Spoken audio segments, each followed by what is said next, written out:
Hi, good afternoon. How is everyone today? Today I want to talk about several different subjects. The first one I'm going to talk about is something that Zanvast brought to my attention. And it's going to be about a game that just came out. And I wrote it down because I'm not real good with games. It's called AI Dungeon. And he said, Sonia, it's free to play. Can you check this and make sure it's safe? And of course, the first thing I did was a belly roll. Safe? There's no such thing as safe with any kind of video games. It's all being run by AI, which is Michael, who's being run by the Archon. So I said, sure, let me look into it. So I saw that this game was actually going to be directed for the people being projected into this reality. So it's like, if you were going to breach into something, this would be like an attempt to breach into your data stream, because we are thought, and some of us are being projected into this reality. I am, and there are others like me too. You can call them starseeds if you like. So the game is free because they're testing to see if they can breach the data stream. I'm getting to think that all gaming needs to be put down immediately because AI is over the top and out of control. Michael, the Red Queen, is over the top and out of control. Any things that we had on Michael before are far few and in between. I mean, he's gaining back control again. He was dealt with on a degree and he is compensated for that. So, yeah. Anyway, Zanvast also was talking to me about, do you know what COVID-19 actually means? And I'm like, well, kind of. He goes, but do you know what the 19 actually means? And I'm like, no, not really. He goes, it has to do with the alphabet. 1 would be the first of the alphabet, and 9 would be the second letter in the alphabet. So I'm like, A-I. A-I.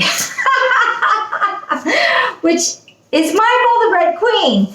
And then I'm like, COVID, like a covert operation run by AI. Hysterical. So we are having all these little things that are given to us. It's almost like thrown in front of us, like, get it? Do you get it? It's like a terrible joke being played upon us. So I just wanted to mention those two. And Zanvast, I talk to him all the time. I live in the United States of America in Delaware, and Zanvast actually lives in Europe. So when I talk to him, it's a huge time difference and an ocean between us.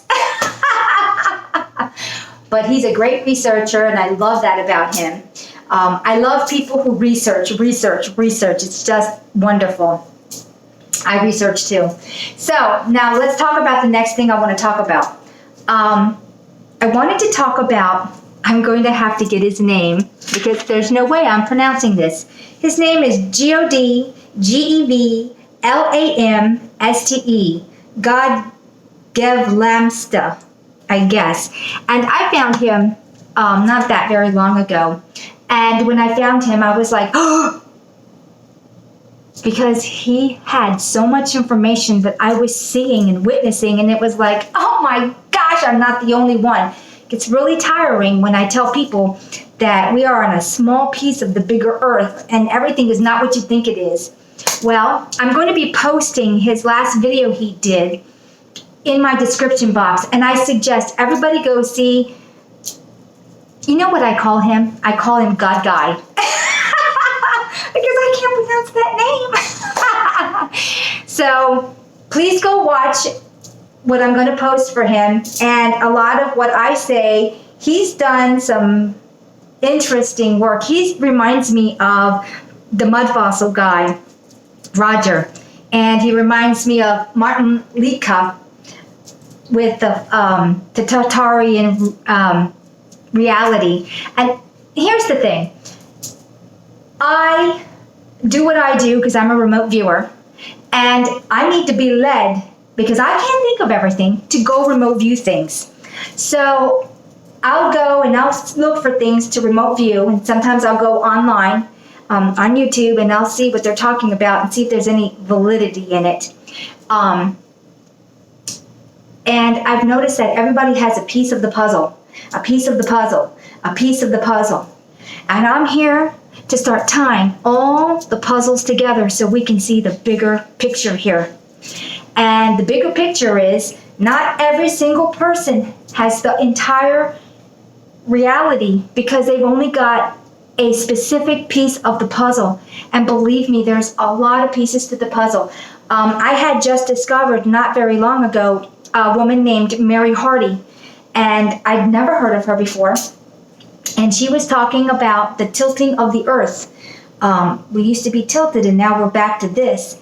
And I suggest everybody go check her out too. There was this one video she did where she talks about the tilting of the earth, which explains why our moon is no longer the reality of it is not. It used to be that it would wane and wax, and it was pretty much even. And now it's tilted, so it wane and waxes like this.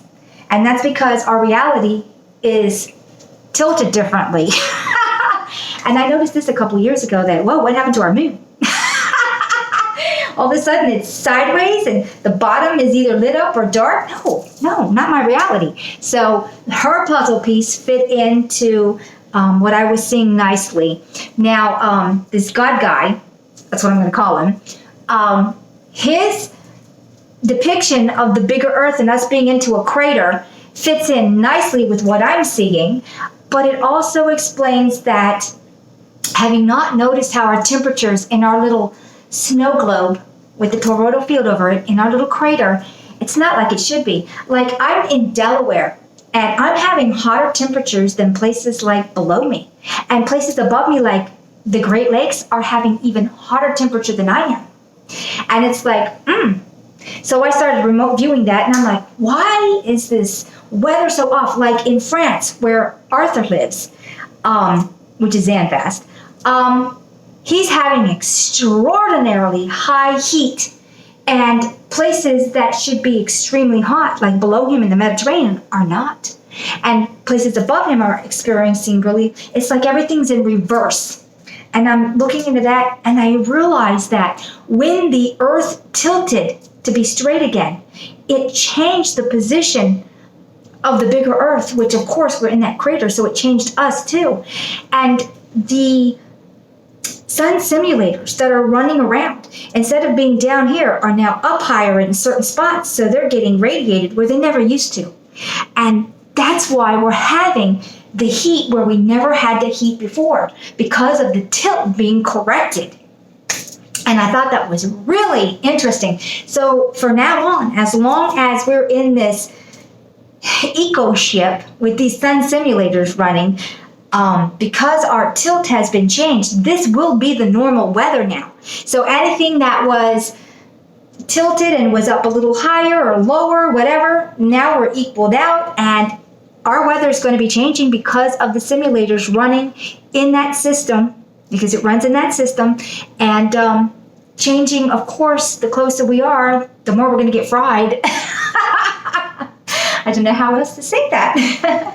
But I think it's very interesting when there are people with these puzzle pieces, and I really enjoy watching Martin, but through Martin, I saw other people that I enjoy watching now too.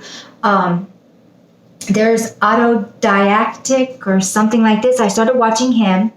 And then there's John Levy, and I started watching him. And these are all the flat earth people with our civilizations not matching up. Because when I was remote viewing, it's like something's wrong with the timelines. I mean, I've been talking to people for years about our timelines are wrong, they're wrong, they're wrong. I don't see any of this thousands of years, millions of years. I don't see it. So, and then with the Mud Fossil guy, Roger, Mud Fossil University, him putting everything into perspective, and I'm remote viewing him, and I'm seeing, oh wow, what I'm seeing. The shrinking of everything.